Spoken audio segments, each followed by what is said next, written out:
文化部长郑丽君今22日在关怀演艺人员春节餐会上，突遭资深艺人郑慧中狠甩一巴掌，现场气氛也瞬间陷入尴尬。事后郑慧中还毫无悔意，直言本来想要赏他2巴掌。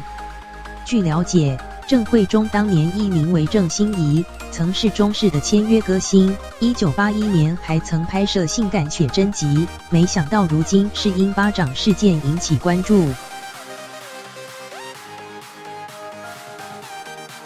郑慧中多年前是中视签约歌星，平时除了在各大饭店、歌厅秀场驻唱，同时也兼任女艺警，因此被誉为女警歌手。1981年，她还拍摄性感写真集，穿着深 V 洋装露出火辣身材，在当年引起轩然大波。但随后她发生严重车祸，导致下半身没知觉。虽然积极复健后可以靠拐杖行走，但她也渐渐淡出荧光幕，选择投入义消工作。2006年，她受邀出席119消防节活动，当时的市长马英九还亲自颁奖给郑慧中。